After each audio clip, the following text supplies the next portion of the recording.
Nakikita niyo yan, guys. Yan yung tinutukoy ko sa inyo nung nakaraang araw na itong si Mayor Baste Duterte ay parang gusto niyang maibalik muli ang unity team. Kaya nga, medyo parang biglang napasok sa isip ko, ha? Tarantado ba to? Ha? Nag-iisip ba to? After ng paninira, diba, ng pamilya niya sa First Lady and kay President Marcos, akala nila ganun kadali yung ibalik yung tiwalang sinira nila. Diba guys, kaya nga medyo natatarantaduan ako. Alam nyo, yung hindi na talaga bago yung ganitong ugali nila Baste Duterte, nila Sara Duterte, or kahit si Pulong. Hindi na to bago kasi ano pa bang aasahan natin? Kagaya din sila ng tatay nila. Kasi di ba kung matatandaan nyo before, ito nga meron pa akong naitagong article. Yan ang ano yung sabi ni Duterte kay President Marcos noong November 19, 2021. Sabi niya, si Marcos hindi ako believe dyan. He is really a weak leader. Totoo yan. Hindi ako naninira ng tao kasi spoiled child, only son. Yan yung sinabi ni Duterte noon kay President Marcos. And after ilang years lang, 21, 22, 23, 24, after 3 years, bigla ang kumambyo ang lolo nyo. Ano yung sabi niya? As far as I am concerned, I have not crucified him. Hindi niya daw kinrucified. Pero tinawag niyang bangag, tinawag niyang addict. Diba? Not even criticize him. Ano to yung sinasabi mo na weak leader? Hindi ba pag-criticize yun? Maybe commented on the direction of the government. Yun lang. Nagko-comment lang daw siya guys sa patutunguhan ng gobyerno. Pero ang layo ng komento mo kasi personal na atake mo to kay President Marcos. Diba, okay lang mag-comment ka sa issue ng West Philippine Sea. Kasi yun yung thought mo, diba? Naibigay na lang yung tubig kasi tubig lang naman yan. Okay, yan yung comment mo. Kasi ano pa naman yan?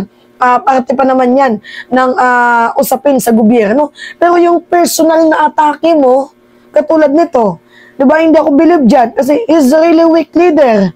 Hindi ako sa naninira kasi spoiled child, only son. Yung ganun, anong tawag mo dyan? Diba kaya nga ito yung sinasabi ko sa inyo guys na hindi na talaga bago kung pati yung mga anak niya ay medyo balingbing din. Kasi saan pa ba magmamana? Malamang sa alamang, kung sino yung puno, malamang siya din yung bunga. Ano yung sabi ni Baste Duterte nung sa hakbang may sugbon sa Tacloban? Sabi niya, mas maganda sana kung nandyan yung unity. Natakot ako. Natakot ako sa unity. We'll see. We will always, choose peace. Choose peace over conflicts if it is para sa lahat, para sa ating bayan. Anak ng tokwa naman.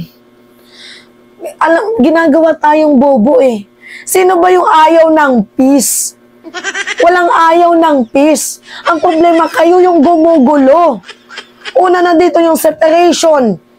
Separation calling for the Mindanao. For peace ba yun yung ginagawa ninyo? Yung sedition, rebellion, addict, bangag, spoiled brat. Ano pa ba? Nagpopolboron. Peace pa ba yun kung matatawag ninyo? Peace ba yun? Hindi peace yung ginagawa ninyo. Pinapag-resign nyo, peace ba yun? Ano yung sabi ni Baste Duterte noon? Mr. President, kung wala kang gugma og aspiration sa imong nasud, resign. Always choose peace. Pero ang tanong, pinipili nyo ba yung kapayapaan? Actually guys, yung ganitong statement ni Baste Duterte, pagkambyo na to. Kasi alam nila na hindi na talaga nila kaya ang administrasyon. Dahil unang-una, hindi nila kayang kontrolin palaos na sila eh. Nabisto na yung baho nila. 51 billion, 125 million within 11 days. Diba? AJK. Nabisto na sila. Corruption, ganyan-ganyan. Nabisto na sila. So, ang ginagawa nila, yung parang imamanipulate na naman nilang presidente na itong ating Pangulo mabait. Kausapin natin for peace. Oo, to. Alam nila, oo, yan. Kasi ang gusto ng presidente, peace. Tapos, ang gawin natin kapag nagka-ayos-ayos na, doon na natin siya sibatin. Yung parang ganun eh. Yan guys, yung napapasok sa isip ko. Gagamitin nila, iti-take advantage nila yung pagiging mabait, pagiging mabuti, pagiging mapagpatawad ng ating Pangulo. Gagawin nilang advantage yun. Kasi alam nila na ating presidente mabait. Alam nila ng ating presidente, kahit gaano pakalaki yung kasalanan ginawa ninyo, marunong magpatawad. Pero President, listen. Wag mo nang papapasukin sa buhay mo ang mga taong sinira ka. Kasi kapag pinapasok mo yan, ikaw yung kawawa, PBBM. Bukod sa magiging kawawa ka, kawawa din ang bayan. Kailangan ka namin. Kailangan ka namin, President. Alam mo yan, kailangan ka namin.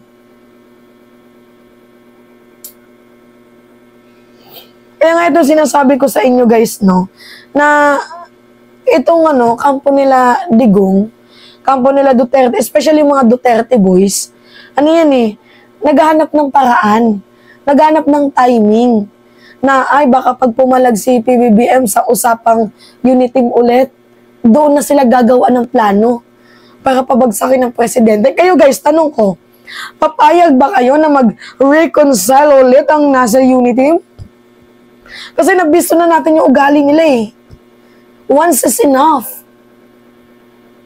Diba? Alam nyo nang mali, ba't nyo pa ginawa? Tapos ngayon na, diba, I think they are testing the water na kung papalag ng presidente or hindi. Ngayon na pumalag na ngayon na hindi na nila kayang agos, hindi nila kayang agos, bali makikiayo na lang sila sa agos. Ang gagawin nila, imamanipulate nila ang ating presidente. Kasi yun naman, di ba yung tagline, unity, mag-unite. E paano kami mag-unite kung yung mga ugali ninyo, mga taksil sa bayan? Walang problema guys kapag ibalik yung unity. Ang problema kasi dito guys, nagkaroon na ng lamat eh. Damage has already done. So what do we expect kapag nagkaroon ng unity? Ganun at ganun pa din yan. Kaya hindi, pangit. Not good suggestion. Lalo pat yung history ng mga Duterte, magaling sa mga mind gaming tactics, mga delaying tactics. Kasi ang gagawin nilang gusto nilang maiupo si Sara Duterte. Di malamang sa alamang, hahanap niya ng paraan para ma-impeach itong ating presidente. Tingnan nyo, international, naghakbang maisog na yung mga diputa. Diba? Kaya nga yan sinasabi ko sa inyo guys na hinay-hinay, dahan-dahan sa mga naririnig, sa mga nakikita natin. Kasi kung tayo magpapaniwala, sa bugso ng damdamin na, ay Mima, gusto na nila ng peace eh. Hayaan na natin. Yan din naman yung gusto ng presidente. Think of it guys. Walang masama kung mag-unite, uniteam. Ang masama dito, yung mga ka-uniteam nila ulit, na nanira na. Kung nagawa nga nilang manira nung una, kaya din nilang manira sa pangalawa. Kung nagawa nga nilang sirain ang uniteam in the first place, kaya din nilang sirain ulit ang uniteam for the second time. Kaya nga, yan sinasabi ko sa inyo guys, medyo maging maingat kayo. Maging matsyag, mapanuri. Diba? Kasi, explain ko sa inyo ha, ang baso, inom muna ako. Ganito yung baso, kapag hindi mo pa sinirang tiwala. Yan, buo siya, diba? Kapag nalaglag yan, nabasag yan, sa tingin mo ba maibabalik natin ulit ang basong to sa ganitong klaseng itsura? Hindi. Hindi na natin maibabalik ang basong to sa ganitong klaseng itsura. Ang mangyayari dyan, guys, maibabalik siya, pero meron na yung mga ano dyan, mga cracks. Maibabalik siya, pero hindi na yung dati niyang itsura. Ganun, guys, yung tiwala. Gets nyo? Kahit hindi naman kayo politician, nagigets nyo yung punto ko. May mga kaibigan din kayo. Sinirahan kayo, pero wala namang masama kung makipagkaibigan kayo ulit. Pero hindi nakakalimot, hindi natin nalilimutan yung ginawa nilang kasalanan sa atin. Yung ginawa nilang pagtataksil, pagtatraidor. Ay, humuhugot. Hindi kasi guys, kapag usapang tiwala kasi, malalim yan eh. Mapapolitika man yan or personal life, ang hirap ibalik ng tiwala. Kumbaga sa isang salamin, once na mahulog yung salamin, maibabalik mo pa ba yung dating shape ng salamin? Yes, maibabalik mo pa. Pero hindi na yung pinaka-tunay niyang itsura. Maibabalik mo pa siya, pwede mo pa yung pagtagpi-tagpiin, pero hindi mo na maibabalik ang totoong itsura niya, yung dating siya, yung buo. Kasi ngayon, na sinira mo tiwala niya, siya pa din naman yun eh. Pero nandyan na yung sakit. Nandyan na yung ano, yung cracks. Diba? Hindi ganun kadali baste na para sabihin mo na mas maganda sana kung nandyan yung unity. Nandyan yung unity kung hindi nyo sinira.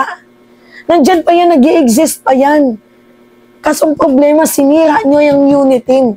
Kaya nawala ang unity. Ngayon, hinahanap-hanap na ninyo. Nanggagago ata itong mga hayop na to eh. Anyway, yun lamang po guys. At that's me again, si Mimali siya nyo. At nagbabalik ulit para sa ating panibagong video.